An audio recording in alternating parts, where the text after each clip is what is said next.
fermés. Et je vais demander au responsable, son Samuel, qui va prier le Seigneur pour recommander nos esprits, nos cœurs à la gloire de Dieu pour que ce matin, la parole qui va venir puisse nous aider.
Amen. Que Dieu te bénisse. Prince et princesse de l'Éternel, sans plus tarder, nous allons passer à l'écoute de la parole. Alors je vais demander au responsable des protocoles qui va venir prendre le marqueur pour noter le thème au tableau avec les références. Alors, bien aimé, quel est le thème de ce matin? Le thème de ce matin, il faut noter ce que nous devons faire pour que Dieu nous confie plus de bien. Ce que nous devons faire pour que Dieu nous confie plus de bien. Tu vas noter en même temps les versets. Luc chapitre 16, versets 10 à 12. Ouais. Ce que nous devons faire pour que Dieu nous confie plus de bien. Ce que nous devons faire pour que Dieu nous confie plus de bien. Luc chapitre 16, versets 10 à 12.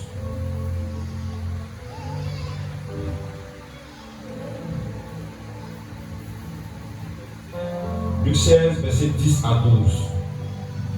Que nous allons faire la lecture. Un bon lecteur avec le micro.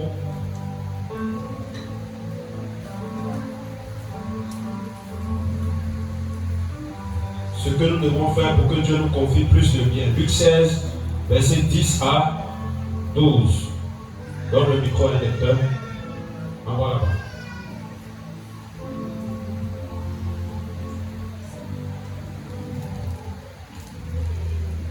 Je lis la parole du Seigneur dans le livre de Luc 16 à partir du verset 12. La Bible dit ceci. À partir du verset 10. Celui qui est fidèle dans les moindres choses, l'est aussi dans les grandes. Et celui qui est injuste dans les moindres choses, l'est aussi dans les grandes.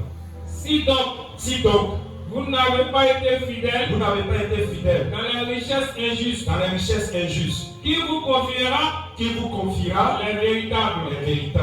Et si vous n'avez pas été fidèle dans ce qui est à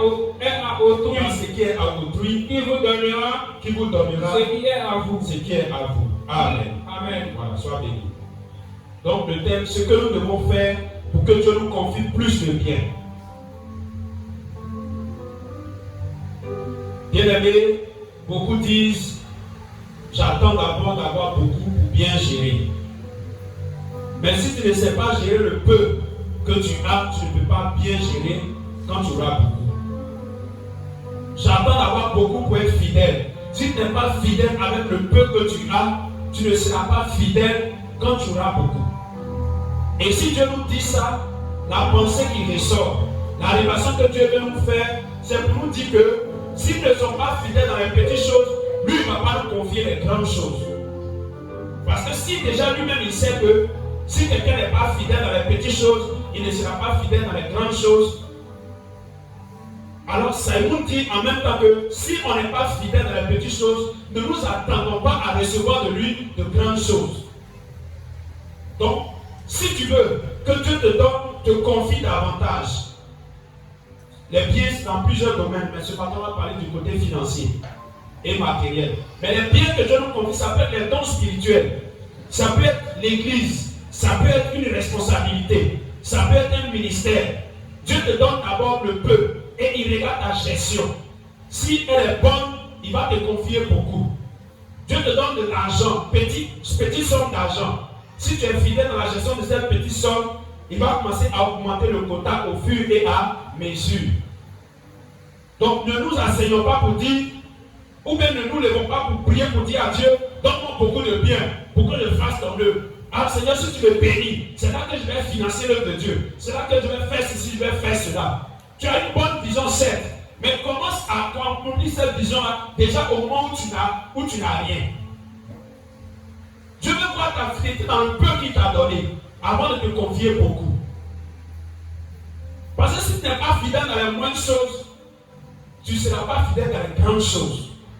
Donc Dieu veut te voir fidèle dans les petites choses. Donc le secret pour que Dieu te confie beaucoup de biens, c'est ta fidélité.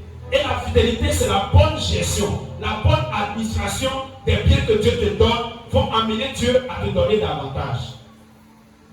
La Bible déclare que dans l'église primitive, il n'y avait point d'indigents. Mais aujourd'hui, l'église du 21e siècle est remplie d'indigents. Pourquoi? Parce qu'on ne sait pas gérer le peu que Dieu nous donne. Amen, amen. Nous sommes en face de deux combats. Donc ne dites pas, mais pourquoi on ne se focalise pas seulement sur le ciel? On se focalise sur le ciel et en même temps on lutte pour vraiment nous maintenir sur la terre. Dis amen.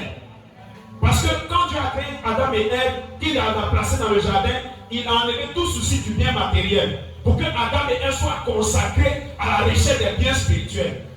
Il avait seulement un seul combat, la recherche des biens spirituels. Donc le diable est venu les tromper, les blaguer pour arracher les biens matériels que Dieu leur a donnés, pour qu'ils puissent avoir deux combats à la fois. Pour que, étant face à deux combats, ils puissent échouer à un autre combat, à l'un des combats. Donc dans ce combat-là, il y en a qui échouent au combat du bien matériel et ils gagnent le ciel. Il y en a qui échouent aussi à cause des biens matériels du combat céleste et ils perdent le ciel, ils gagnent le bien matériel. Mais il y en a qui réussissent au bien spirituel et qui réussissent au bien matériel. Est-ce que quelqu'un peut acclamer pour cette catégorie d'enfants de Dieu? C'est eux qui auront plus de récompenses au ciel. Donc Dieu voudrait que nous puissions bien gérer les fonds qu'il nous donne. Or, notre langage aujourd'hui, Dieu a dit que dans la dernière temps, il y aura les temps difficiles. Donc, c'est quoi les temps sont difficiles? Mais quand Dieu a dit qu'il y aura les temps difficiles, c'est une prophétie conditionnelle. Il faut dire amen.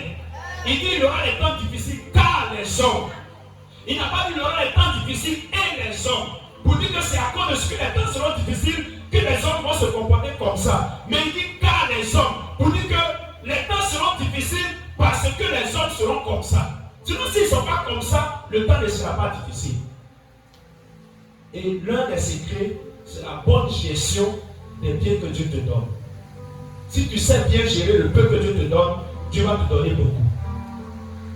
Alors je suis venu ce matin vous enseigner, puisque vous êtes appelés à être les plus riches de cette nation.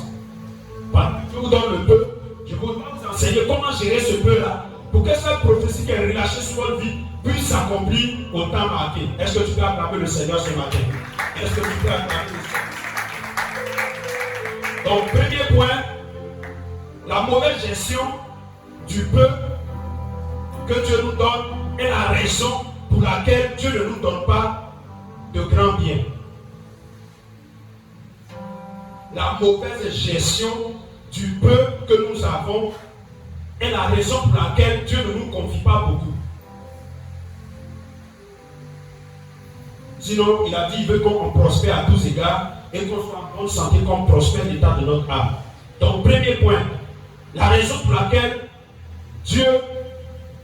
la mauvaise gestion du peu que nous avons est la raison pour laquelle Dieu n'est pas assuré de nous confier beaucoup.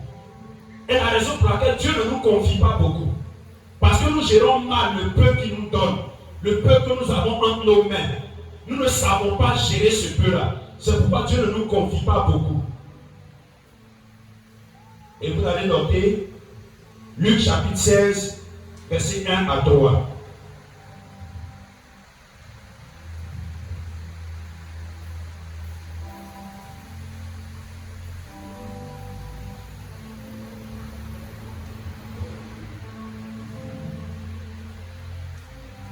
Luc chapitre 16, verset 1 à 3. Oui, lecteur. Luc 16, verset 1 à 3. Le même chapitre qu'on a vu tout à l'heure. Mais on commence cette fois-ci au verset 1.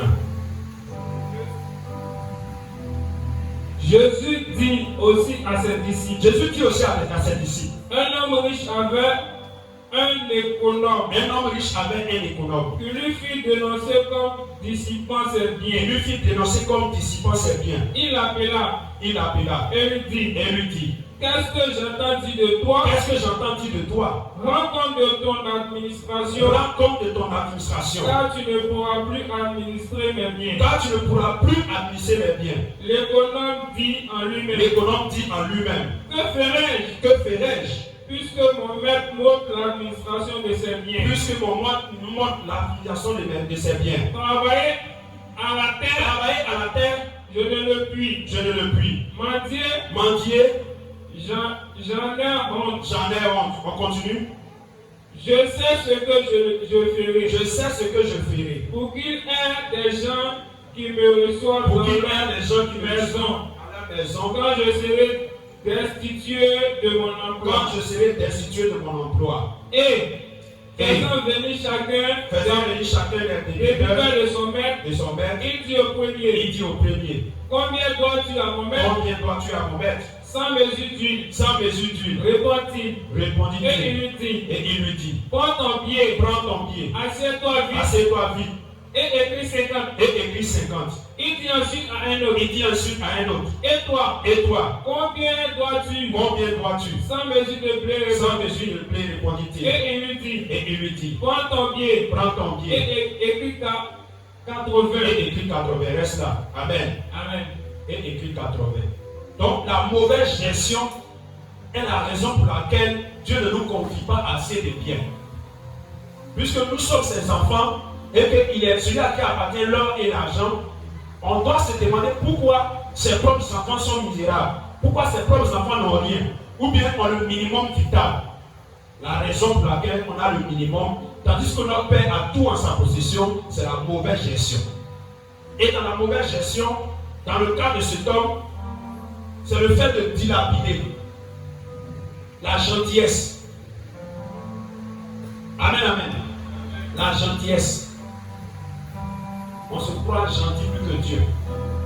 Dans le fruit de l'esprit, il n'y a pas de gentillesse. Il faut dire, il parle de bienveillance.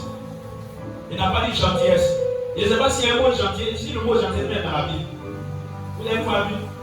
Ceux qui ont tendance à taper gentillesse pour voir si le mot gentillesse est dedans. Il parle, quand il disait gentil, et qui l'appelait gentil? C'est les païens. Les païens qui se convertissent à ça, on l'appelle les gentils. Les Grecs, là, voilà, qui se convertissent à ça, on l'appelle les gentils. Mais nous, aujourd'hui, on dit gentillesse, gentil. On emploie ce mot-là en tant que chrétien. Dans le fruit de l'esprit, Dieu parle de la bienveillance. Il n'a pas dit gentillesse. Il faut dire Amen. Voilà. Donc, la gentillesse ici est une manière de mal gérer les biens que Dieu vous confie. Et dans cette parabole, l'homme riche et puis son économe, à qui on peut comparer l'homme riche? Dieu est l'homme riche. Qui est l'économe? C'est le chrétien, le gestionnaire. Celui qui gère les biens de Dieu est l'économe. Donc, quand ta partie, il faut dire je suis l'économe de Dieu. Voilà.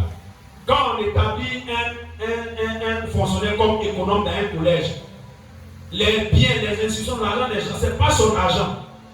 Il doit faire le point au proviseur, le proviseur doit faire le point au directeur régional, le directeur régional doit faire le point jusqu'à ça arrive au trésor. Dis Amen à ce matin.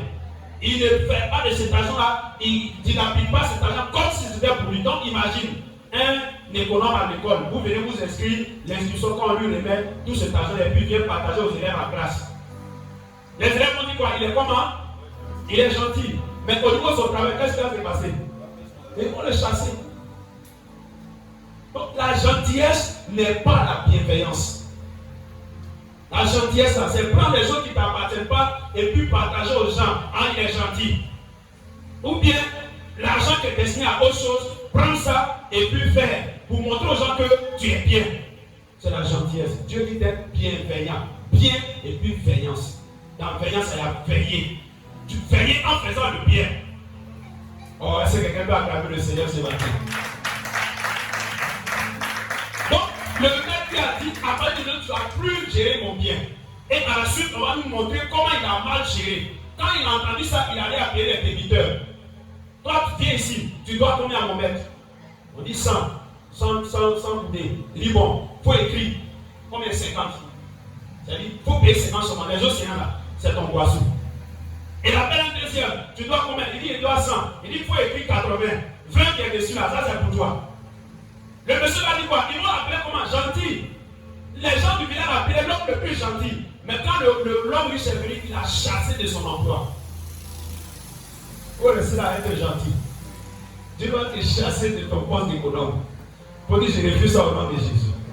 Soyez des personnes libérales. Soyez des personnes bienveillantes. Voilà les mots qui sont impliqués dans la Bible. La libéralité et la bienveillance. Mais Dieu ne parle pas de la gentillesse comme une diaconale dans l'église. Un homme de Dieu, il a vraiment l'onction de prêcher sur le donné. Quelqu'un est en train de prêcher sur le donné comme ça. Là. Même ce que tu n'as pas, tu as lui donné. Donc un jour, ils ont invité ce pasteur, il a prêché dans l'église. La diaconesse, elle n'avait rien. La caisse de l'église. Elle allait prendre la caisse. Donc, le jour où quelqu'un va prêcher sur la libéralité, tu allais prendre la caisse de l'église pour venir déposer, pour dire tu es gentil là. On va se croiser après le culte. Loyer, attends, mais tu as payé ça. Alléluia. Elle allait prendre la caisse de l'église. Et puis elle est venue donner en offrande. Après le culte, il devait faire le bishop et puis l'invité devait faire 50%. Dans l'entrée qui est l'entrée là. Donc après ils ont fait 50%. Maintenant à la fin du mois, Diaconé vient faire le point. Diaconé dit, ah, papa, on va quand le pasteur prêcher, j'étais tellement sur l'onction. Parce que j'ai tout donné. L'offrande de l'église, il y a tout remis là-bas. Il dit, ah, donc 50%, la caisse de l'église même était dedans. Ah, dis à quelqu'un, arrête d'être gentil. Dis à quelqu'un, arrête d'être gentil. Dieu veut que tu sois libéral. Dieu veut que tu sois bienveillant. La libéralité, c'est-à-dire que tu es libéral. C'est-à-dire que tu fais du bien sans pression. Tu fais du bien avec joie. Tu fais du bien en sachant qu'en faisant ce bien-là, ça ne va pas te mettre dans un trou.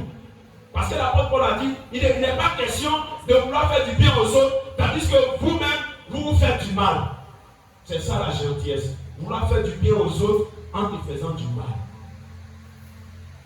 Parce que quand tu donnes à l'homme, c'est vrai, on peut, s'il s'agit de donner à Dieu des sacrifices à Dieu, Dieu là, lui, il crédit l'espace sur lui. Si tu poses des actions sacrificielles, Dieu va te répondre. Dis Amen. Mais tu t'en vas faire plaisir à un homme. Frère, l'homme n'a pas le pouvoir de te rendre au centuple ce que tu lui donnes. Donc, cessez d'être gentil. Le monsieur était gentil. Ce qui n'était pas plus là, il prend et puis il lapide.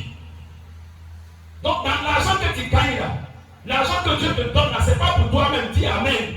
Tu es un économe. Dans ce que Dieu te donne là, il a fait déjà un dispatching. Il y a une partie qui est pour toi. Il y a une partie qui est pour telle chose. Il y a une partie qui est pour telle chose. Maintenant, quand tu prends pour toi, que tu bouffes ça, et puis ce que Dieu a destiné pour autre chose, tu prends ça, tu fais autre chose avec, pour montrer que tu es gentil, frère, Dieu va te chasser de son entreprise. Et c'est comme ça que beaucoup de chrétiens ont perdu leur bénédiction, leur poste dans la présence de Dieu. Donc arrêtez d'être gentil. Dieu ne vous appelle pas à être gentil, mais il vous demande d'être bienveillant. Faire le bien en veillant sur la manière de faire le bien. Est-ce que quelqu'un peut acclamer le Seigneur ce matin? Est-ce que quelqu'un peut acclamer le Seigneur ce matin? La libéralité. Donner en étant libre à donner. Donner avec joie. Donner sans être sous pression. Sans se condamner soi-même. C'est à ça que Dieu t'appelle. Et ceux qui agissent ainsi, c'est les bons gestionnaires de Dieu. Et Dieu va leur confier davantage. On va lire le deuxième verset. Luc chapitre 15, verset 1.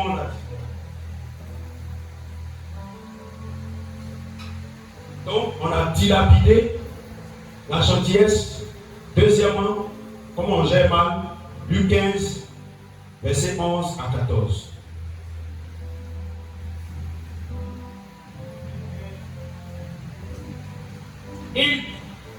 Il dit encore, un homme avait deux fils. Le plus jeune dit à son père, mon père, donne-moi la part de bien qui doit me revenir. Et le père lui partagea son bien. Peu de jours après, le plus jeune fils, ayant tout ramassé, partit pour un pays éloigné, où il dissipa son bien, en vivant dans la débauche. Lorsqu'il eut tout dépensé, une grande famille suivait dans ce pays. Et il commença à se trouver dans le besoin. On peut s'arrêter là. Voilà. Donc, deuxièmement, c'est dépenser en désordre. Dépenser en désordre. Tout ça fait partie du gaspillage. La mauvaise gestion. Donc la mauvaise gestion, le gaspillage est la raison pour laquelle Dieu ne nous confie pas beaucoup. Et dans le gaspillage, il y a le fait de dilapider, pratiquer la gentillesse au lieu de la bienveillance et la libéralité. Et deuxièmement, il y a le fait de dissiper, c'est-à-dire gaspiller, dépenser en désordre. Si tu reconnais que tu es l'économe de Dieu, tout ce que tu as comme revenu, tu ne vas plus dépenser ça en désordre. Mais tu vas dépenser en ordre. Et l'ordre, c'est quoi? Je vais vous le montrer tout à l'heure. Tu dois dépenser en ordre. Tu ne dois pas dépenser en désordre. Beaucoup dépensent en désordre. C'est pourquoi ils n'ont rien et ils n'obtiennent rien. C'est pas le miracle de Dieu ne se multiplie pas dans leur vie. Dieu t'a donné le jardin d'Éden, mais tu as le devoir de cultiver et de garder. Dieu ne va pas faire tout à ta place. Adam il a cultivé mais il n'a pas gardé. C'est pourquoi le serpent est entré dans le jardin et le serpent l'a piqué. Donc si tu ne sais pas bien garder, entretenir ce que Dieu te donne, cette bénédiction va devenir une malédiction pour toi. Beaucoup de chrétiens gaspillent. Beaucoup de chrétiens dépensent en désordre. Beaucoup de chrétiens n'ont pas de budget dans la gestion de leurs finances. Parce qu'ils ne se voient pas comme économes de Dieu. Ils pensent que c'est pour eux-mêmes ce qu'ils ont. Ce qu'ils gagnent, c'est la sueur de leur front. Donc ils vont le dépenser comme ils le veulent. Comme ce monsieur, il faisait cadeau, il donnait don à tout le monde. Parce qu'il pensait que c'était pour lui. Or, il avait oublié qu'il était un économe. Et puis si son patron fait le bilan de son administration, que ce n'est pas bien, il risque de lui arracher. Donc tu es en train de dire à Dieu de te bénir. Chaque bénédiction que Dieu t'accorde, c'est un investissement que Dieu te fait. Dis Amen. C'est une administration que Dieu te confie. Et tu as le devoir de bien gérer pour pouvoir bien grandir. Il y en a qui veulent d'abord grandir pour bien gérer. Non, il faut noter. Je dois bien gérer pour bien grandir. Je ne dois pas attendre de grandir pour bien gérer. Mais je dois gérer bien le peuple pour grandir. Beaucoup veulent d'abord grandir avant de bien gérer. Mais Dieu veut que tu gères bien le peuple pour pouvoir bien grandir. Donc arrête de dilapider. Ça, c'est les gens qui aiment dépenser n'importe comment. Il n'a aucun budget. Téléphone portable, unité. Maintenant qu'il y a WhatsApp, il y a YouTube. Les chrétiens n'ont pas de budget. On dépense comme bon nous semble. Si on demande à quelqu'un ici, quel est ton budget de téléphone mobile? Est-ce que quelqu'un peut nous faire le budget ce matin? Pour dire chaque fin du mois, voilà mon budget pour le téléphone. Une fois que c'est atteint, j'arrête de décharger mon téléphone. Il n'y a pas de budget. Quand on a envie de regarder WhatsApp, il y a une information qui sort, rapidement on recharge, on met l'unité et on commence à enrichir les autres. On n'a pas de budget. On n'a pas de budget. Et comment vous voulez que Dieu ait confiance en nous pour nous confier ce qu'il nous a donné? Pour nous confier davantage. Tout ce que Dieu a béni, même les païens que Dieu a enrichis, Dieu a vu leur manière de gérer bien à ses yeux et leur a donné davantage. Si tu veux que Dieu te confie davantage, commence à bien gérer le peu qu'il te donne. Parce que Dieu, le miracle n'est pas quotidien. Le miracle est spontané. Le miracle est momentané. Laisse-moi te dire que Jésus n'a pas marché sur les eaux à tout moment. Dans la Bible, il a été mentionné une seule fois où il a marché sur les eaux. Mais chaque fois, il traversait la mer de Galilée. Chaque fois, il traversait le Jourdain. Ça, c'est une prière des bateaux pour traverser. Mais c'est un seul jour, il a marché sur les eaux parce qu'il voulait enseigner quelque chose. Dis Amen dans ce matin. Jésus n'a pas multiplié les pains plusieurs fois dans la Bible. Mais il a multiplié seulement 2 fois. Et quelles sont ces 2 fois? Les étudiants de la Bible. Citez-moi les 2 fois il a multiplié le pain et le nombre de personnes qui ont mangé. La première fois, lui, c'était combien de pains? 5 pains et 2 poissons. Et combien d'hommes ont mangé? 5 000 hommes sans les femmes et les enfants. On acclame le Seigneur pour l'étudiant. Acclame Jésus pour lui. Faut t'asseoir. Et la deuxième fois, c'était combien de pains et combien de poissons? Et combien d'hommes ont mangé? Oui. Non, attends. Les étudiants de la Bible. Deuxième fois, c'était combien? Mais tiens, il ne trahissait pas. Des malades. Qu'est-ce qui se passe? Deuxième fois, oui, on y va. Hein? Non, tu as zaï, mon étudiant. Assez bas. Premier là, tu as eu. Deuxième, c'était 7 pains et quelques poissons. Là, ils n'ont pas dit le nombre de poissons. Parce que le chiffre 7 tient tellement au cœur de Dieu. Deuxièmement, on a dit 5 pains et 2 poissons. Là, ça fait 7. Maintenant, quand il y a 7 poissons, pour ne pas mélanger les chiffres, on dit quelques poissons. Maintenant, combien de personnes ont mangé? Tu as zaï encore. 4000 personnes. Vous ne lisez pas la Bible. C'est pas normal. Donc ça, c'est les béabas. L'évangile, c'est les béabas. On n'est même pas dans un pic. Ah, bouscule un peu ton voisin. Il faut dire voisin, tu gardes notre nom. Hein. Faut le bousculer, tu gardes notre nom. Hein. Soyez bénis. Donc 2 fois seulement il a multiplié pain. Il n'a pas passé son temps à multiplier pain chaque jour. 2 fois seulement il a multiplié pour montrer que Dieu est grand. Qu'à des moments donnés dans ta vie, quand il y a la sécheresse, Dieu peut multiplier le pain. Mais ce n'est pas à tout moment que Dieu va multiplier le pain. Donc les miracles là, c'est spontané. Dieu, tu peux prier, Seigneur, enlève-moi dans la galère, paf, et puis Dieu te bénit 5 millions. Et il y en a, ils vont s'asseoir et dire, ah, Dieu m'a. Et il va commencer à manger. Comme l'homme de Dieu, il a rendu son témoignage. Il a galéré dans le ministère jusqu'à un jour, il a prié pour un fidèle. On lui a donné 10 millions de francs de dîmes. 10 millions de francs CFA. Le pasteur a pris ses ouvriers. Ils sont à la Sokosi. Au moins, il n'y a pas Cosmo, il y a les autres moyens. C'est Sokosi seulement qui l'a dit. Et c'était cher.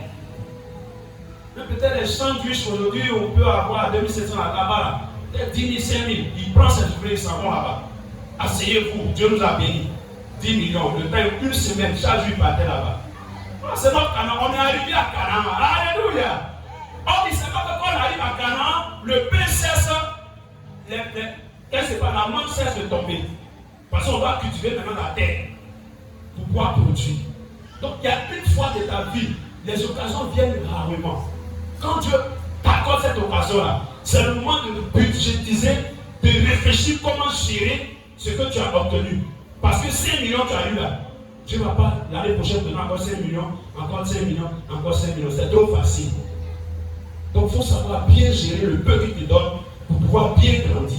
N'attends pas d'avoir grand pour bien grandir. C'est pourquoi les gens qui jouent l'auto ne font rien avec cet argent-là. Dites-moi quelqu'un qui a pris l'argent de l'auto et puis il a réalisé quelque chose. Ça reste tout dans l'eau. Parce qu'ils n'ont pas, ils n'ont aucune réflexion, ils n'ont aucune vision d'avance. C'est l'argent facile, donc ça ne peut rien produire. Donc il faut avoir une vision. Quand tu as dit Seigneur bénis-moi, Seigneur bénis-moi, on a étudié l'histoire de Néhémie. Néhémie a dit quoi? Accorde du succès à ton serviteur. Mais avant qu'il disait cela, il avait déjà en tête d'aller construire le mur de Jérusalem.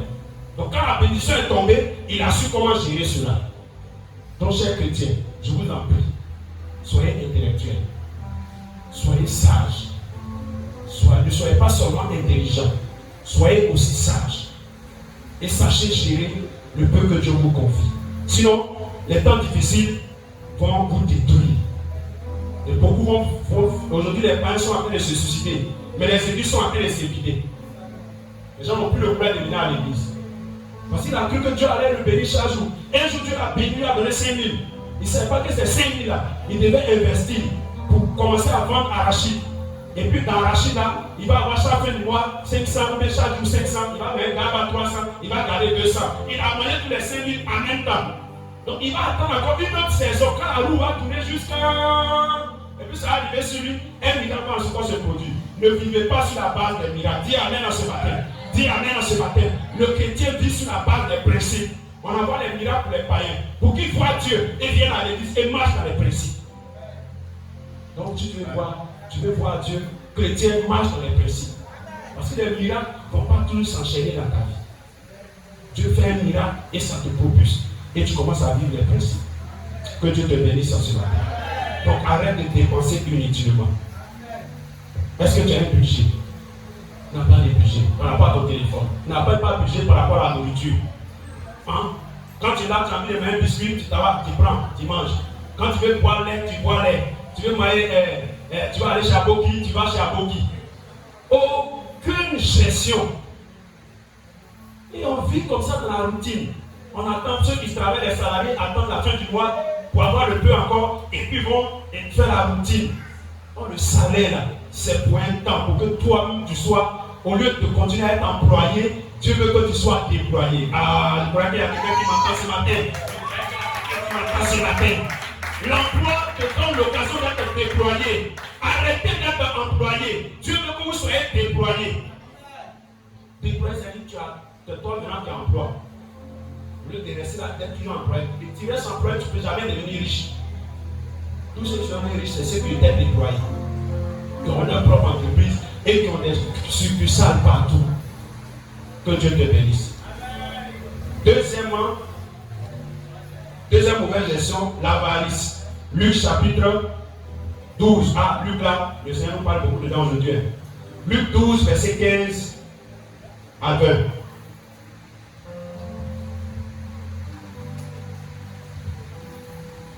Luc chapitre 12.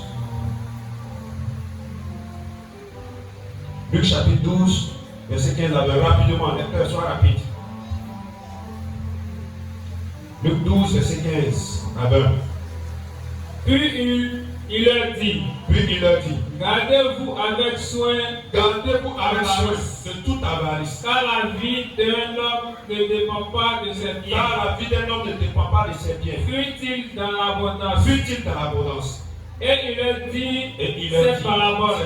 Les terres d'un homme riche avaient beaucoup rapporté. Et il raisonnait en lui-même, disant, que ferai-je car je n'ai pas de place pour serrer ma récolte. Voici, dit-il, ce que je ferai. J'abattrai mes greniers. J'en bâtirai de plus grandes. J'y amasserai toute ma récolte. Et tous mes biens. Et je dirai à mon âme. Mon âme, tu as beaucoup de biens en réserve pour plusieurs années. Repose-toi. Mange. Bois. Et réjouis-toi. Mais Dieu lui dit. Insensé. Cette nuit même, ton âme te sera redemandée. Et ce que tu as préparé, et les milliards que tu as encaissés, pour qui cela sera-t-il? Que Dieu te bénisse. Amen. Donc, troisième manière de mal gérer, c'est l'avarice. Donc, d'un côté, lui quand il gagne, il éparpille, il jette. Mais cette fois-ci, lui quand il gagne, il amasse. Amen, amen. Il n'est pas prêt à donner un rond à quelqu'un. Parce que sa caisse, son compte d'épargne doit être rempli pour qu'il arrête de travailler. Il va manger, il va boire, il va se réjouir. Donc Dieu n'aime pas l'extrême. D'un côté, Dieu dit qu'il ne faut pas trop donner, dépenser inutilement. Mais de ce côté aussi, Dieu te dit qu'il ne faut pas trop retenir. Penser seulement à soi et ne pas penser aux autres. Ne même pas penser à Dieu. Alors, à la lecture de ce texte, quelqu'un va se dire, mais donc, quand on devient riche là, ça ne plaît pas à Dieu. Cet homme a travaillé à la sueur de son front. Il a eu son argent. Il a amassé des comptes bancaires. Maintenant, il dit, il va se reposer, il ne va plus travailler, il va manger, il va boire, et puis Dieu le tue la même nuit. Donc, Dieu ne veut pas que les chrétiens soient riches. Ce n'est pas de ça qu'il est question. Avant de dire ça, il dit quoi? Gardez-vous avec ceux de toute avarice. Car la vie d'un homme ne dépend pas de ses biens. Il y en a, ils sont tellement gestionnaires qu'ils peuvent voir quelqu'un souffrir à côté de lui, ça ne lui dit rien. Et quand c'est pour que ce riche-là, ce n'est pas de ce riche-là qu'on parle dans Luc 16. Parce qu'ils n'ont pas donné son nom. Ici, ils n'ont pas dit son nom, l'autre, ils n'ont pas dit son nom. Peut-être que c'est lui. Je dis peut-être que ne prenez pas les choses au mot. Alléluia. Lazare venait dormir à la porte du riche. Il mangeait dans les poubelles. Il n'était pas prêt à partager avec Lazare. Et même il laissait ses chiens venir lécher les plaies de Lazare. L'autre riche. Et on dit à ce riche-là, tout ce que tu as amassé là, et tu ne veux pas aider les pauvres là. Ce soir même, j'ai prendre ton âme. Et puis on va voir, tout ce que tu amasses là, ça sera acquis. Donc, trop d'avarice, trop de gérer, et voir les besoins et ne pas les satisfaire, ne pas être prêt à aider, c'est une mauvaise gestion. Parce que Dieu ne t'a pas, Dieu ne te bénit pas pour toi seul. Dis Amen en ce matin. Dis Amen en ce matin. Dieu veut faire de toi une source de bénédiction. Il ne veut pas faire de toi une bénédiction. C'est pourquoi il ne veut pas que tu cours après la bénédiction. Il veut que quand tu es source là, c'est la bénédiction même qui court après toi. La bénédiction coule de toi. Amen. Donc arrêtez de ne penser qu'à vous. D'être avare. C'est-à-dire quelqu'un qui est avare, même lui-même il est malade, il ne peut pas se soigner. Beaucoup qui viennent d'ajouter aujourd'hui là. Ça va passer, c'était leur date de leur mort. Mais l'argent est là, il n'est pas prêt à dépenser. L'argent est devenu son Dieu.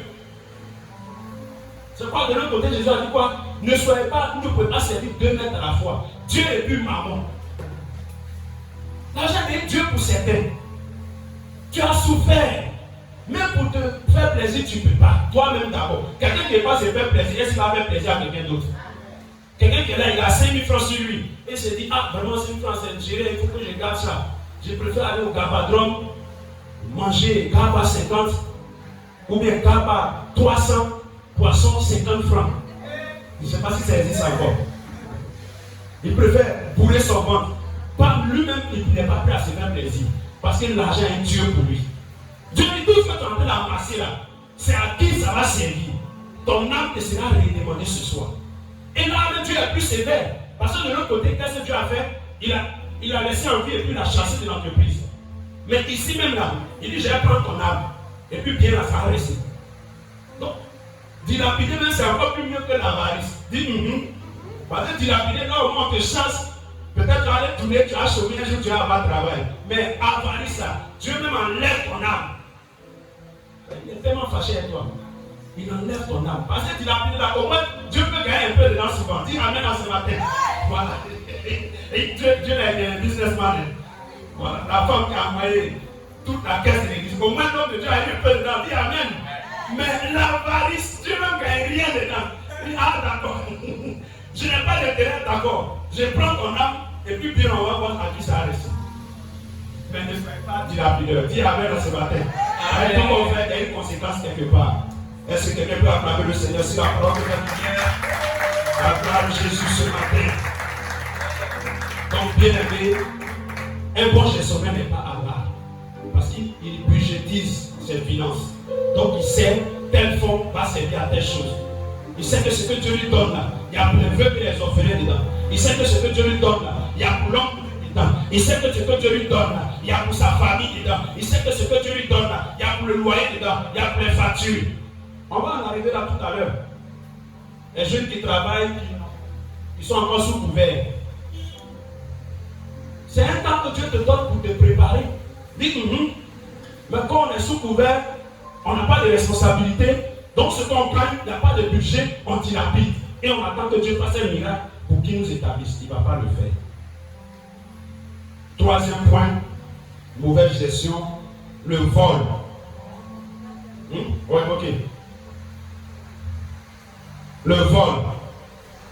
Jérémie 17, verset 10 à 11.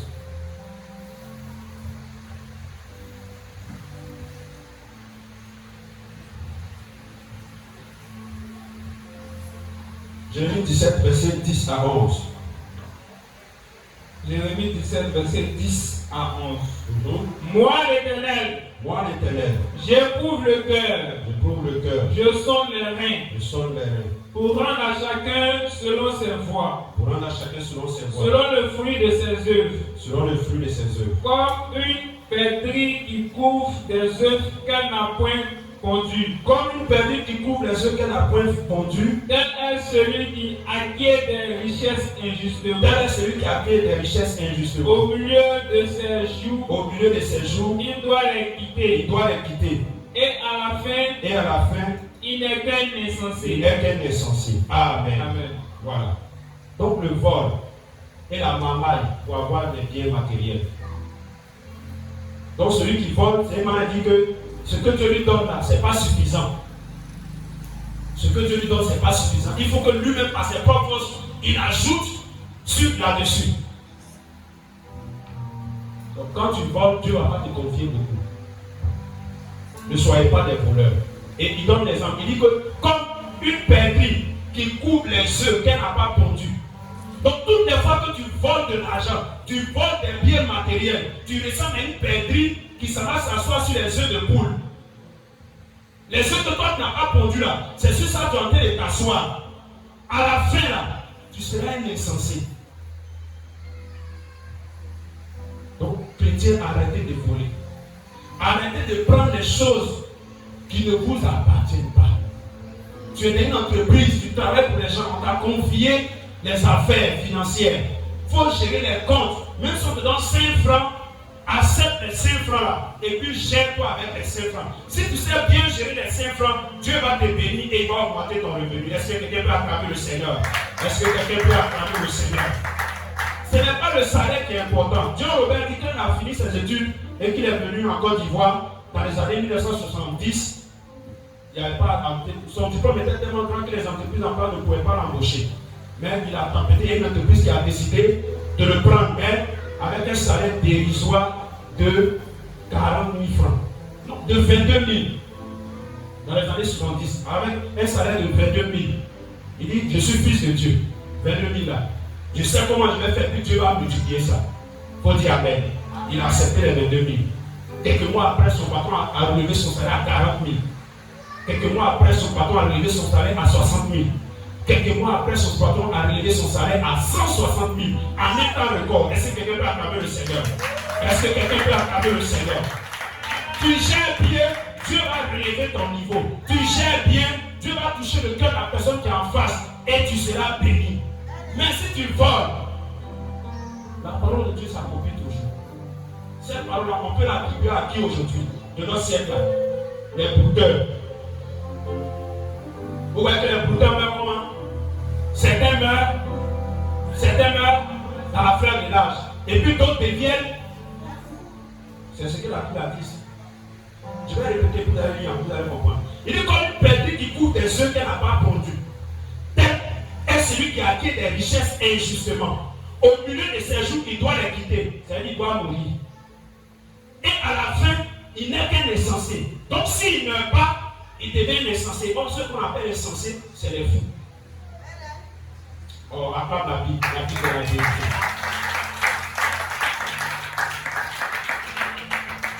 Donc, arrêtez. Le diable connaît ces choses. Donc, il pousse les jeunes à aller acquérir les richesses injustement, et puis là, donc, la conséquence qui est liée à cette parole. Donc, toi aussi, qui es chrétien, qui vole ton patron, qui vole dans l'entreprise, qui vole les choses qui ne t'appartiennent pas, il dit, tu dois les quitter. C'est-à-dire, ça ne va pas te servir. Ça ne va pas te servir. Et à la fin, mais si ça te sert, tu vas devenir fou. Donc, à toi de choisir. Soit tu meurs, ou bien tu deviens fou. Et c'est comme ça, il y a un groupe qui meurt et un groupe qui devient fou, vous les voyez marcher dans la rue. Parce qu'ils ont acquis des richesses injustement. Ils n'ont pas souffert à la sueur de leur front pour avoir cette richesse. Donc, les jeunes filles aujourd'hui, qui ne veulent pas souffrir à la sueur de leur front et qui veulent souffrir autrement, ça ne va pas te servir. Tu m'as dit jeune fille ici, porte à porti. Elle a vu sa camarade prospère, puis elle a les jolis sacs. Camarade, je vais voir aussi. Allons-y. On va voyager. Voyager aujourd'hui, faites attention. Voyager, on s'en va, on arrive à Dubaï, on dit bon, on te met là, on te fait droguer, tu bois et puis les gens viennent coucher et toi, le matin, c'est là, il y a caca dans sa bouche, caca dans sa partie intime, dans ses oreilles. Ils l'ont violée, ils ont fait n'importe quoi avec elle. Et puis maintenant, matin, quand elle est revenue à elle-même, on donne 25 millions de francs.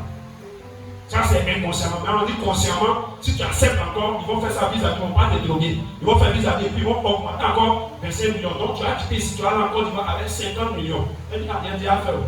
Faites en même temps. Ils ont fait. Ils peuvent revenir 50 millions. Elle, ça n'a pas servi. Elle est tombée gravement malade. L'argent, tout est parti dans les médicaments. Elle a failli mourir. Sa maman était chrétienne, elle a appelé les hommes de Dieu. Ils ont prié pour elle. Et elle a échappé à la mort. Celui qui a acquis les richesses injustement, il est comme une perdue qui couvre les œufs qu'elle n'a pas produits. Donc, toutes les fois que tu prends quelque chose qui ne t'appartient pas, tu es en train de couvrir les œufs qui ne t'appartiennent pas. Tu vas les quitter ou bien tu vas devenir insensé. Donc, le vol aussi est une mauvaise gestion. Prendre quelque chose qui ne t'appartient pas pour que tu aies beaucoup, tu es en train de faire mal et Dieu ne va pas te bénir. Donc, chrétien, arrêtez la mauvaise gestion. Que le nom du Seigneur soit béni. Oh, est-ce que quelqu'un peut acclamer le Seigneur ce matin? C'est la parole qui fait du bien ce matin. Le Seigneur n'aime pas le gaspillage.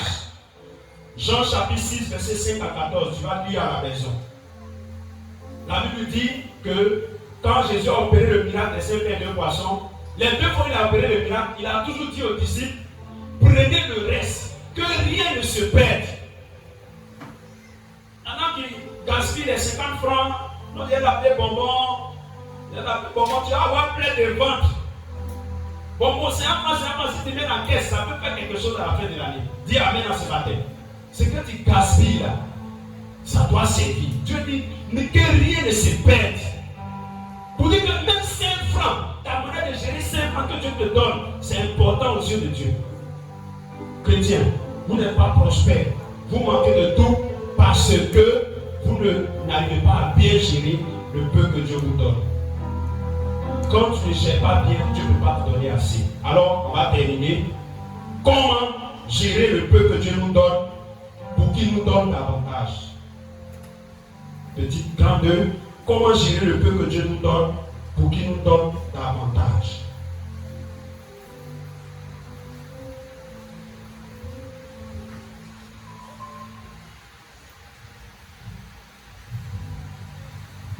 Comment gérer le peu que Dieu nous donne pour qu'il nous donne davantage?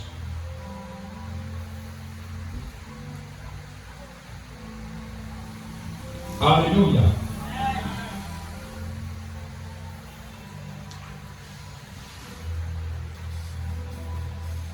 Je vais lire cette citation du pasteur David Onevo. Il dit, tu as besoin de structurer ce que tu gagnes. Ce n'est pas tout ce que tu gagnes que tu dépenses.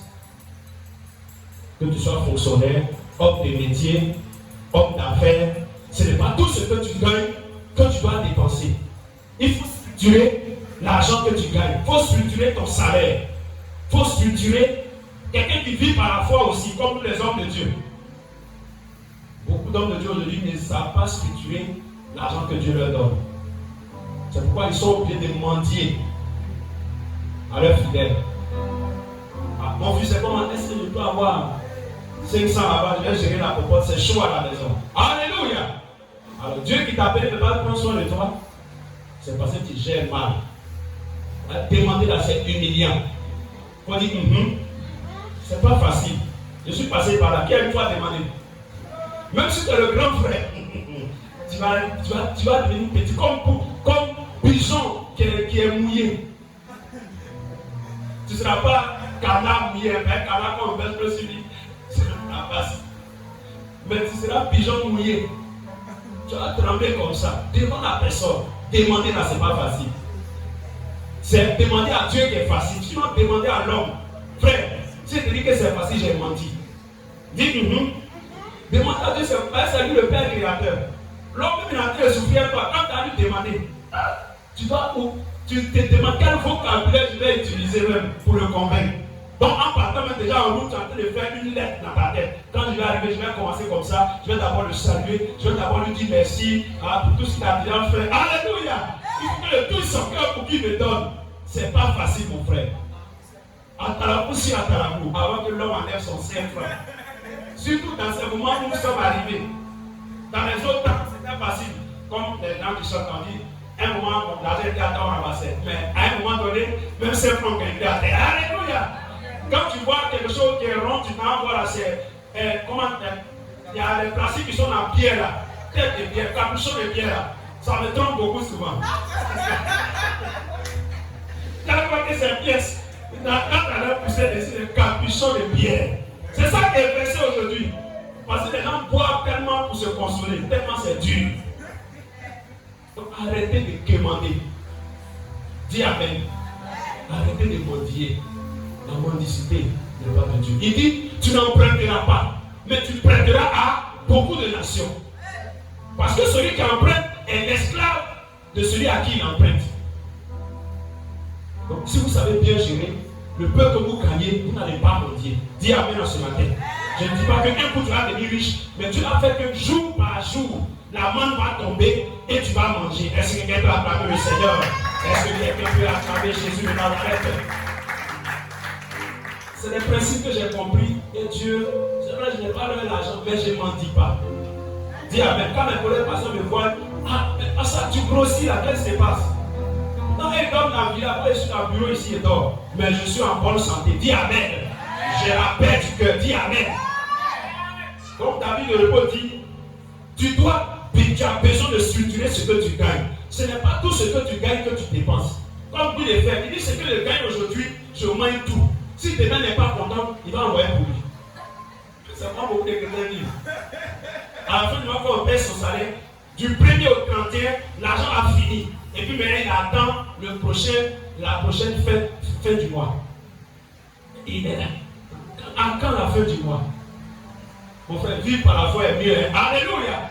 Parce que nous, on n'attend pas la fin du mois. Dieu peut te venir au milieu du mois, au commencement du mois, ou bien à la fin du mois. Dis amen dans ce matin.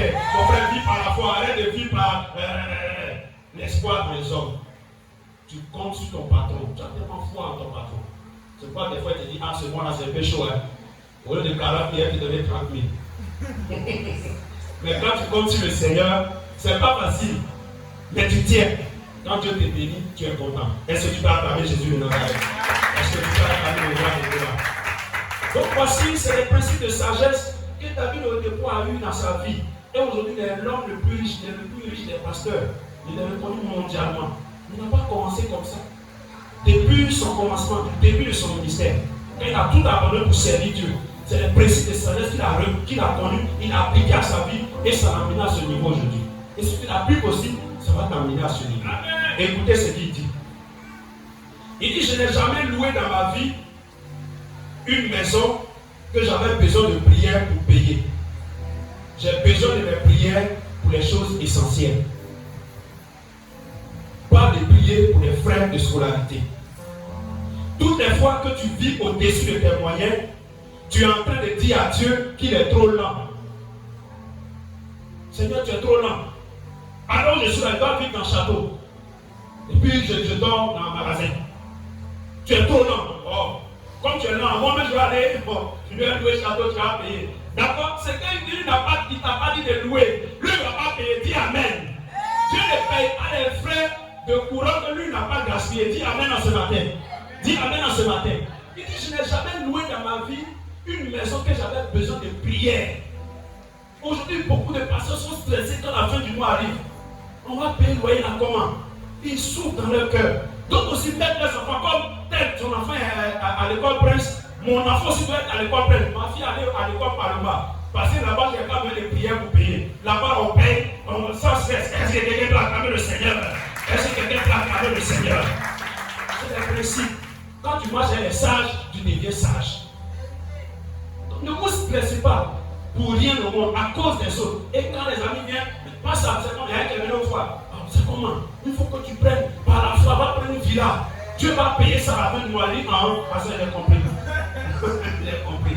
Je suis fatigué. Le stress, ça donne cancer. Le stress, ça donne du sel. Fin du mois arrive, tu es là, tu te lamentes. Comment je vais faire? Et souvent, les gens sont obligés de faire souvent les offrandes, d'obliger les filles à faire les choses. Les gens, les là, le loyer, même, on n'a pas encore atteint. Chaque fin de mois, nos offrandes n'arrivent pas à payer le loyer. On a obligé de lancer appel. Et puis, j'allais prendre encore maison que je ne peux pas payer. le temps va venir où Dieu va me donner une maison. Dis Amen en ce matin. Et David au dépôt dit, où il a commencé là, il louait une maison où ils étaient 22 à utiliser une seule douche. Où il devait faire un rang pour aller se laver. Donc à 5 heures, on place des seaux comme ça. On place des seaux. Tu dois le premier, comme quand on va payer les tickets, quand tu arrives devant, tu places ton seau. On sait que ton seau, il y a ton nom dessus. Donc quand l'autre finit, tu es dessus le second.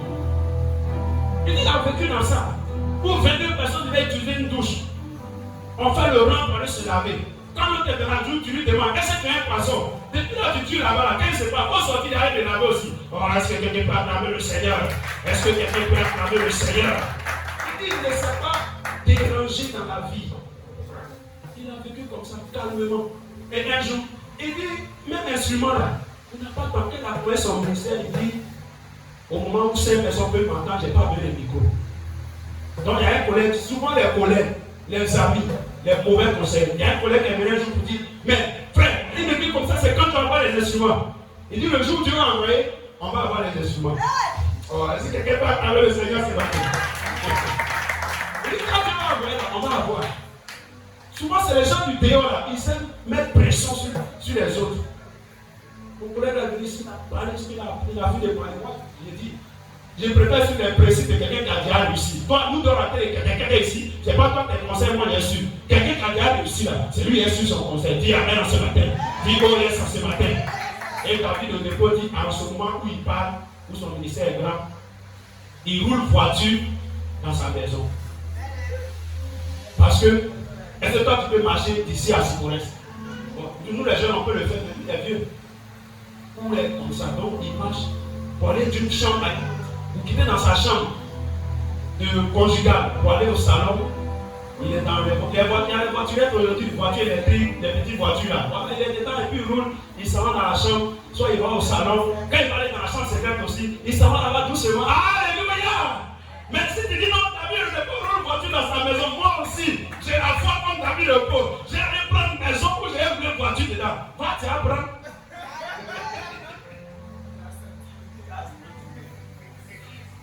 L'honneur. Donc toutes les fois où tu vis au-dessus de tes moyens, tu dis à Dieu qu'il est trop lent. Dieu n'est pas lent, il arrive au moment opportun. Attention, ne dévoile pas ton futur. Cela fait partie de la discipline. Dieu a un futur pour toi, mais commence là où tu es. S'il te plaît, vis selon ta dimension. Selon le temps. Ne poursuis pas le maintien d'une image publique au coût du dommage personnel. Ne poursuis pas l'image publique. Il faut que tu en dises, ah, le pasteur là, c'est un grand pasteur. Hein? Ah, l'homme de Dieu est dans le village, hein? Et puis les gens t'acclament dehors. Au coût du dommage personnel, pendant qu'on t'acclame dehors, toi tu es en train de te détruire, tu es en train de détruire tes propres fidèles. Au coût du dommage personnel, l'image publique, qu'est-ce que les gens vont dire de moi dehors? Frère, ils n'ont qu'à dire que je dors dans 6 bois. Ils n'ont qu'à dire que je dors dans l'eau de caca. Ils n'ont qu'à dire que je dors dans la poussière. Mais un jour viendra. Ça, c'est mon passé. Ce qu'ils voient là, c'est mon passé. C'est déjà passé. Je vais vivre dans la maison duplex. Dans même triplex. Ou bien ceux qui n'ont pas encore construit, peut-être quadruplex ou peut-être quoi là. C'est dans ça que je vais vivre. Oh, si quelqu'un peut acclamer le Seigneur. Est-ce que quelqu'un peut acclamer Jésus? Et il dit une fois, j'ai vécu dans une maison où 22 personnes venaient déjà. Il dit aussi, j'ai vécu dans le bureau de l'église, moi et ma famille. Et on avait seulement une salle de toilette. Et mon salon était le passage pour aller dans les toilettes. Quand je regarde pour et puis je regarde pour le dépôt, ils disent, ah, ça se ressemble, hein? C'est que c'est comme le dépôt. Ah, il y a l'air, c'est quelqu'un qui a acclamé le Seigneur pour moi ce matin. Oh, on dirait que jaloux de moi, il a été acclamé pour moi ce matin. Parce que mon histoire ressemble à le dépôt. Voilà. En président, là, c'est le bureau. Le pasteur doit avoir son bureau là-bas. Mais pour le moment, je vis dedans. Et puis mon salon, c'est là où on passe pour aller dans les toilettes. Est-ce que ça ne te ressemble pas? Est-ce que ça ne te ressemble pas?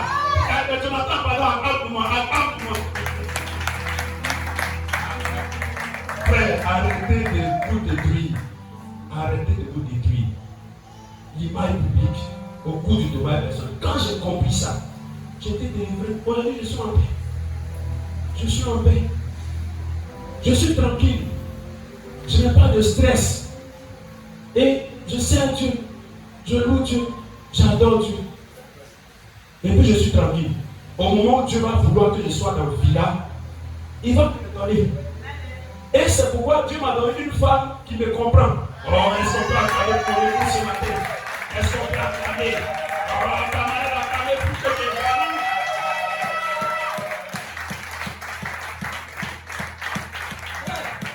Mon leader qui en était de l'autre côté, sa femme, prophétesse, mais parce qu'elle stressait son mari. Tu ne vois pas tes autres amis collègues qui voulaient commencer à ministrer ensemble? Ils étaient dans la chambre salon au Koweït. Nous étions dans un petit studio. Sa femme a tempêté derrière lui. Il faut prendre villa. Prendre villa. Si on allait prendre villa, comment on appelle Azito, 125 000. En temps, le loyer de l'église, c'était pour un moment, 25 000. Souvent, on doit 4 mois de loyer. 4 mois de loyer de l'église.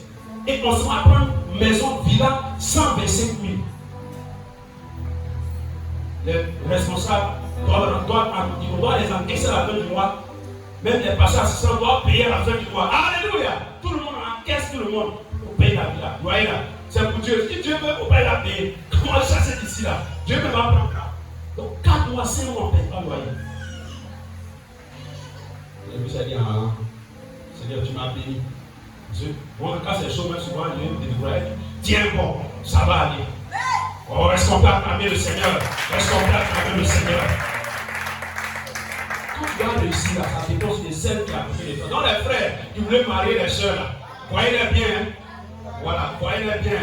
Est-ce qu'elle a une même vision à toi? Ah, ça vous a où tu es là? Mais vous durez ou vous durez pas en 2025, on va vous marier bien.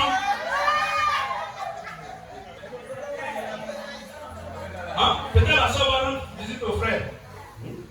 Donc moi, quand il m'arrête, parce que le capable de ici, attrape ta ceinture. Hein. Moi, je suis une dame classe. Hein. Pas dans l'eau de caca. Hein. Quand le frère est là, c'est voilà, maman et là, va vous former bientôt. Est-ce qu'on peut acclamer le Seigneur? C'est ça. Accepter tout, rien de grand ne se voit facilement. Ceux qui ne veulent pas souffrir là, vous regardez comment ils deviennent. Les boutins ne veulent pas souffrir, mais ils terminent comment? Au lieu de souffrir, sueur, vont même ramasser bouteilles plastiques dans la poubelle, c'est mieux que d'aller prendre des choses que demain ça va te coûter cher. Tu as ton cipobois, si ta soeur est dans ta vision, mariée ne peut plus dormir dans votre cipobois. Ça, c'est votre commencement. La Bible dit soit celui qui minimise les fêtes commencement. Oh, mon fils, on dit que tu es venu faire offrande. On vient faire offrande là, tu es en train de regarder et puis tu tournes en rond là. Qu'est-ce qui se passe? Non, c'est ça. C'est ça aussi qui fait. Les soeurs aussi, elles sont là. Elles regardent, tu gagnes combien par mois?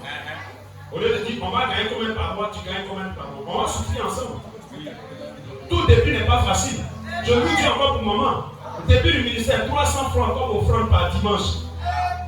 300 francs au moins, ça a combien de jours par semaine? Ça ne peut même pas m'aider après le culte. À partir de lundi, maman charge un ticket. Elle va au marché. Elle vend.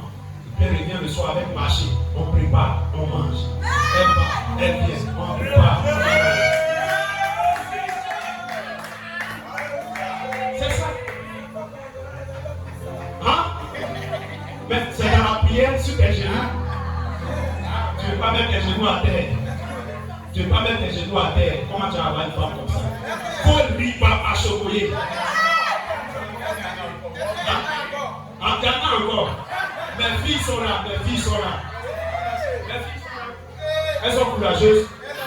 Voilà la mère, voilà elle dans la relation. Oh, vous êtes assis là. On est venu s'aimer. Amen. Je me sens, maman. Amen, amen. Donc les frères, ne cache pas ton image à cause de ce que les gens vont dire. Je donne un cycle au bois, c'est pas grave. Ça c'est mon commencement. Tous ceux qui sont devenus grands, parce que mon WhatsApp, il est dans milliard aujourd'hui, mais il dit la première fois ils ont acheté Tam-Tam. C'était, ils ont organisé une fête à l'église. Vase d'honneur, je dis qu'il est devenu multimilliardaire là. Il dit au commencement qu'ils ont acheté Tam-Tam. Tam-Tam c'est combien? 10 000, 5 000. Or en même temps, peut-être que c'est 7 000, 5 000. pour avoir 5 000. Ils ont fait cotisation jusqu'à le jour où j'ai les 5 000, ils ont payé ta table là. Ils ont gagné une agapée dans l'église. Mais aujourd'hui là, ils sont dans le milliard. Ils sont dans le milliard. Hein? Donc mes frères, ne cachez pas votre image. Vous allez avoir ulcère pour rien. Vous allez avoir mot de cœur pour rien. Et aujourd'hui, ceux qui se suicident là, c'est ça. Ils sont stressés parce qu'ils sont mis dans les choses que aujourd'hui les moyens n'arrivent pas à atteindre ça. Trop de dettes, ils vont se suicider. Dis à mon frère, il faut quitter dans ça. Oh, il faut bien le taper, il faut dire mon frère, quitte dans ça. Quand ici tu donnes un signe pour voir ça fait quoi? L'ex-président, le nouveau président, je ne connais pas son histoire, mais l'ex-président, il dit qu'ils étaient étudiants, ils dormaient à Trècheville. Maison, ils dormaient là, tellement les grands détails, ils sont obligés de laisser la porte ouverte pour que ses pieds restent dehors. Parce que les grands détails, ils n'arrivent pas à rentrer dans la maison. Donc la nuit, on ne ferme pas la porte. La journée, il peut s'asseoir, il peut fermer, mais la nuit, on ne ferme pas la porte. On laisse ouvert pour que ses pieds, parce que ses pieds, il est tellement grand qu'imagine quelqu'un qui se couche et puis il ne rentre pas dans la maison. Donc imagine la maison. Vous, au moins, vous avez des maisons, vous dormez, vous tournez aujourd'hui, vous dites que c'est rien. Mais lui, il a été président, mais il a dormi dans une maison où ses pieds étaient dehors. Mais cela ne l'a pas empêché de devenir président de la République. Alléluia. Et une fois, il y avait un responsable dans notre église, on allait chez lui. Ils s'en soufflaient ensemble, c'était son ami. On arrive, voilà, vieux photo. Il allait renouveler ça rapidement. Et puis il a encadré dans le truc doré là, chez mon fils, j'étais en bas. Il allait mettre son photo, c'est que c'est bien gâté, mais quand l'image de cet homme a changé, la photo aussi doit changer d'image. Donc dis à ton frère, prends photo et moi en même temps. Parce qu'on ne sait jamais. Tu vas dire à quelqu'un, lui là c'est mon frère, mais qu'on est cassé sur même pas à l'église. Et puis la personne va te lancer un trou. Toi comme ça là, tu fais l'ami de ce type là. Toi, tu te vois comme un but, toi tu dis que lui est ton ami. Au moins si tu veux la photo, tu peux me donner comme une preuve. Alors est-ce que quelqu'un va acclamer le Seigneur? Est-ce que quelqu'un va acclamer le Seigneur? Faut dire au nom de Jésus, je prends l'engagement de bien gérer le peu que Dieu me donne, afin qu'il me donne beaucoup. Au nom de Jésus, esprit de gaspillage, esprit qui m'amène à dilapider, esprit de gentillesse, sors de ma vie. Au nom de Jésus, je ne suis pas un gentil, je suis une personne libérale. Je ne suis pas un gentil, je suis une personne bienveillante. Je vais bien gérer le peu que Dieu me donne pour pouvoir bien grandir. Acclame le Seigneur. Donc rapidement, il nous reste quelques minutes. On a bien débordé le temps. On va donner rapidement les points. Le budget, comment budgétiser ses fonds. Voici toi, il faut noter rapidement, on ne va pas insister là-dessus. Donc, lorsque il dit quoi, il faut structurer, tu as besoin de structurer ce que tu gagnes. Ce n'est pas tout ce que tu gagnes que tu dépenses. Comment structurer ce que tu gagnes? Premièrement, quand tu as un revenu, il y a une partie, un pourcentage pour les semences. Donc dans ton budget, il y a un pourcentage pour les semences. Donc tu mets un pourcentage pour les semences. 2. Pourcentage pour l'aumône. Pourcentage pour l'aumône. 3. Je n'ai pas dit 3 pour ça, hein, c'est le troisième point. Selon l'Esprit de Dieu, tu sauras vers quel pourcentage. 3. Pourcentage pour les dépenses. Pourcentage pour les dépenses. Et 4. Pourcentage pour l'épargne. D'accord. Troisièmement, pourcentage pour les dépenses. Quatrièmement, pourcentage pour l'épargne. Donc, semences, aumône, dépenses, épargne. Semences, aumône, dépenses, épargne. On répète ensemble. Semences, aumône, dépenses, épargne. Amen. Voilà. Donc quand tu as l'argent, voilà comment ça doit servir. Et quand je parle de semences, c'est dans la semence que se trouve la dîme, l'offrande et puis les sacrifices. Donc quand tu as un revenu, tu as 1000 francs, tu dois faire la part des choses. Dans 1000 francs là, voici la part des semences, la dîme. Qu'est-ce que je donne comme dîme? Qu'est-ce que je vais donner comme offrande? Qu'est-ce que je vais faire comme sacrifice? Ça, c'est les 3 éléments de la sémence. Maintenant, le monde. Le monde, c'est l'assistance au prochain. Premier, c'est ce qu'on donne à Dieu.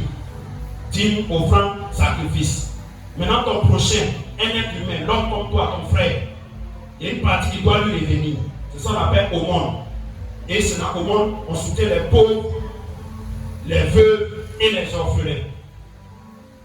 C'est la manière que Dieu veut qu'on gère que je suis en train de vous donner là. Si une personne a l'habilité de faire ces choses-là, tu vas voir que tu ne manqueras pas de bien. Dieu va toujours te donner. Parce que tu sais, tu gères bien. Tu dispatches comme il veut que tu dispatches. Maintenant, épargne, c'est pour les projets et les imprévus.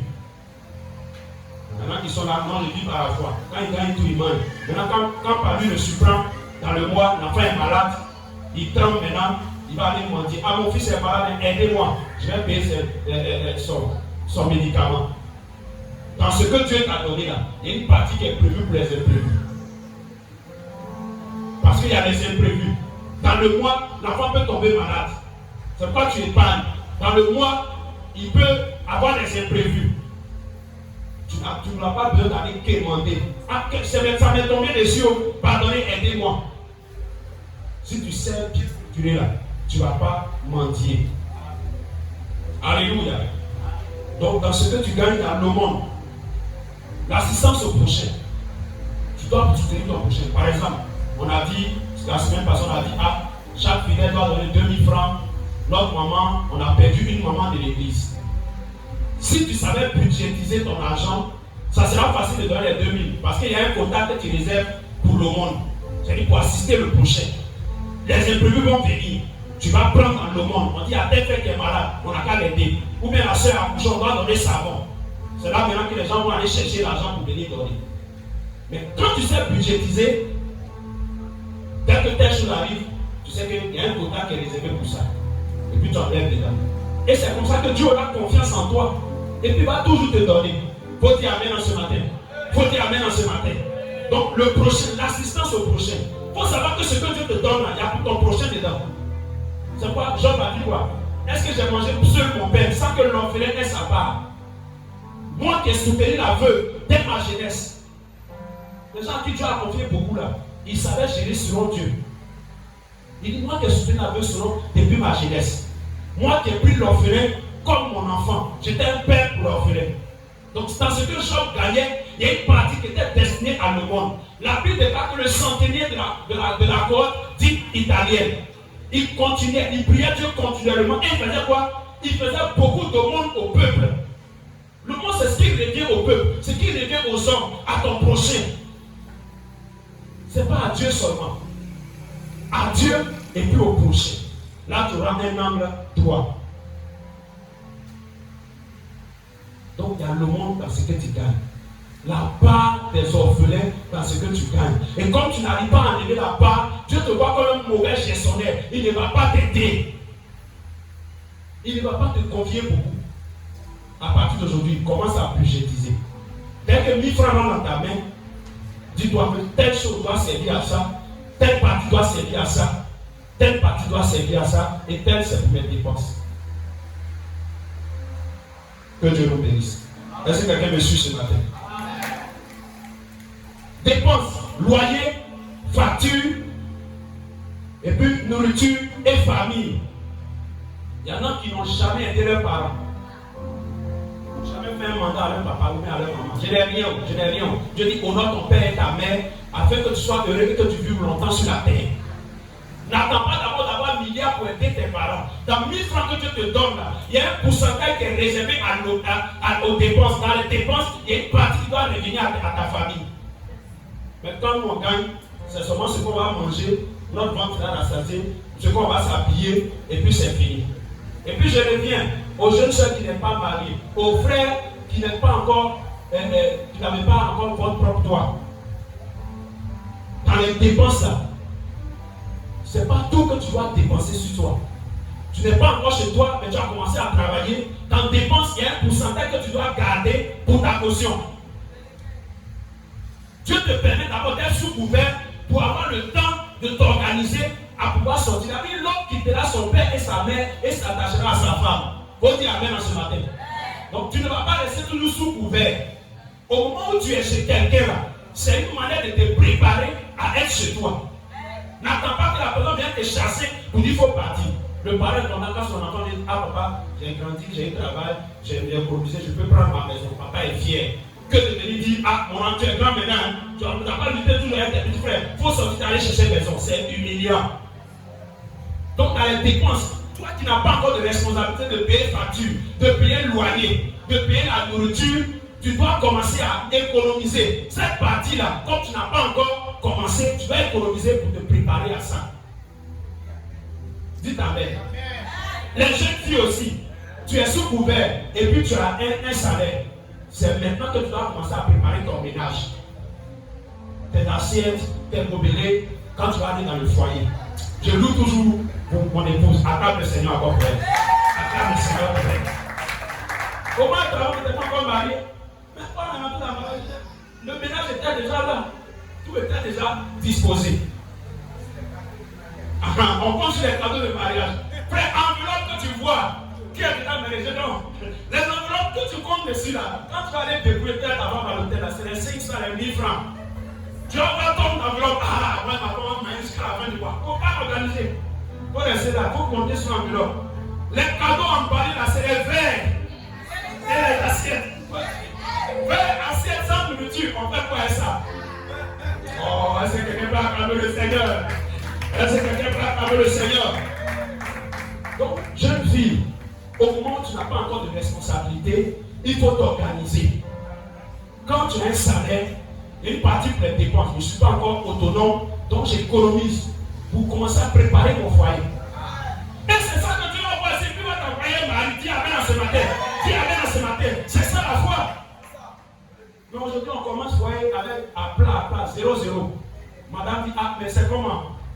Et il y a des sœurs qui demandent 25 francs de cul magique, 25 francs de sel. Même boîte à lunettes WC.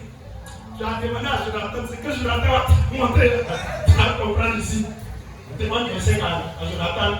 Tu t'as donné dans les copains, tu as venu demander 25 pour aller payer boîte à lunettes. Et Dieu merci, je suis un père, j'ai élevé des filles. Et t'assure, parmi les filles que j'ai élevées ici, il y a une là. Elle n'est pas ici aujourd'hui. Quand elle finit de faire le marché, quand elle n'y a pas sel dans quoi? Papa, il n'y a pas sel. Même boîte à lunettes, papa, il n'y a pas boîte à lunettes. Tu as 25 ans, donc il y a une boîte à lunettes. Mais les autres filles, il y en a même, quand ils voient que le gaz est fini, elles chargent le gaz. C'est là, c'est elle Alléluia. Il y en a qui, déjà, elles apprennent déjà à le faire. Et c'est comme ça que Dieu te voit fidèle et puis va te confier beaucoup. Il dit, si tu es fidèle dans ce qui appartient à autrui, c'est pas qu'on va te donner ce qui est pour toi. Tu es dans le foyer de quelqu'un, tu ne prends pas soin de ça. Comment tu vas te donner toi ton foyer? Donc, chers enfants, soyez intègres. On va terminer par là. Donc, à partir d'aujourd'hui, quand tu gagnes l'argent, il faut épargner. Il y aura des imprévus. Quand tu le vois pas, il y a des imprévus. Il y a des imprévus. Tu es jeune, tu es élève, tu es étudiant. Il faut déjà commencer à t'organiser comme ça. Et quand tu seras devant autonome, tu ne vas pas souffrir. Amen, amen. Amen, amen. Amen, amen. C'est une partie pour les épargnes. Aussi pour les projets. Tu es en train de travailler pour quelqu'un, tu dois travailler pour toi-même demain. Donc tu épargnes un peu. Et c'est comme ça beaucoup. Quand tu travailles dans le privé, là, à tout moment, on peut te chasser. Je me suis pas connaître mon qui dans mon entreprise. C'est moi l'État qui regarde d'abord avant de licencier quelqu'un. Mais le privé, là, les gens s'en foutent. Donc c'est pourquoi quand tu travailles dans le privé, là, il faut économiser. À tout moment, l'entreprise peut tomber en faillite. Quand tu sors de là, tu sais que tu vas t'organiser, tu as déjà pour toi-même. Dis amen à ce matin. Alors si ce message te fait du bien, claque les doigts ce matin, bien aimé. Claque les doigts ce matin, bien aimé. Voilà mon secret qui fait que je ne mendie pas. Je ne mendie pas. Mais frère, je peux avoir quelque chose là-bas. Mon fils junior, je peux avoir quelque chose là-bas. David dit pas trop marqué ce temps. Il dit, je n'ai jamais vu Jésus demandant à ses disciples. Dire, je peux avoir 100 francs là-bas, on a plus à manger là. Jean, on prend dans ta poche, est-ce qu'on peut avoir 500 francs, on va prendre la bague là. Je ne sais pas comment on va monter. Jean, on peut avoir 500 là, on va prendre la bague. Il dit, je n'ai jamais vu Jésus demandant à ses fidèles. Et moi aussi, je ne l'ai jamais demandé. Amen. Et ça m'a marqué. Donc frère, soyez entrepreneur. Côté sacrifice, j'ai dit, quand tu donnes à Dieu, Dieu te donne. Il faut dire Amen. Le dimanche du mois passé, le dernier dimanche, on devait payer le loyer. J'ai dit, j'ai donné toute la dîme. Comment on vit par la foi? Un peu là, au moins, tu as développé ça dans la semaine. J'ai dit, prenez toute la dîme, mettez ça dans le loyer. Mais c'est sûr. Je ne sais pas quoi, je passer sur quelqu'un. Maman, ce jour-là, les seuls 5 000 qui lui restaient, elle a investi dedans, si on dit à un moment des gens qui témoignent, tout à l'heure, on ne va pas quitter ici. Parce que durant toute la semaine, jusqu'à aujourd'hui, Dieu a coupé à sa maison. Quand il a fait le sacrifice, Dieu agit. Il faut dire Amen. L'un de mes fils ici, sans rien lui dire, il m'envoie un message, papa, je veux que madame m'envoie manger à la maison chaque jour. Il a dit à mon fils, bon, c'est trop fatigué, maman. Au moins 2 fois par jour, c'est bon. Donc, depuis ce temps, chaque 2 jours dans la semaine, manger bien avec un gros panier rempli. Oh, si quelqu'un peut acclamer le Seigneur, est-ce que quelqu'un peut acclamer le Seigneur? Tu ne peux pas s'aimer. C'est pas d'appeler sacrifice sémence. Quand tu sèmes là, tu reçois. Donc, mes frères, gardez une partie pour la sémence, pour les sacrifices.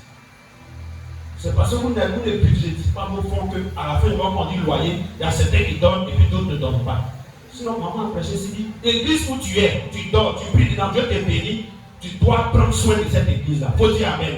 Tu dois mettre dans ta tête qu'à la fin du mois, on paye le loyer, à la fin, on paye la facture, à la fin, on paye l'eau. Tu dois apporter ta contribution. Mais quand tu ne budgétises pas, c'est quoi quand la date arrive, tu n'as rien sur toi. Parce que tu n'as pas un fonds qui est mis de côté pour ça. Il faut dire à partir d'aujourd'hui, je suis sage et je vais bien gérer, bien grandir. Oh, ta manière de parler ne me convainc pas. Ça prouve que tu ne vas pas bien gérer. Tu vas dire, je vais bien gérer pour bien grandir. À partir d'aujourd'hui, je vais prélever la sémence. Je vais prélever l'aumône. Je vais prélever les dépenses. Et je vais prélever l'épargne. Au nom de Jésus. Au nom de Jésus. Je refuse d'être un insensé. Au nom de Jésus. Je refuse de dilapider tous les fonds que Dieu me donne. Au nom de Jésus. Je refuse de dépenser à outrance les biens que j'ai. À partir d'aujourd'hui, je vais bien gérer. Et Dieu va avoir confiance en moi et il va me confier assez. Lève-toi et acclame puissamment Jésus. Lève-toi et acclame puissamment Jésus. Lève-toi et acclame puissamment Jésus. Que Dieu te bénisse.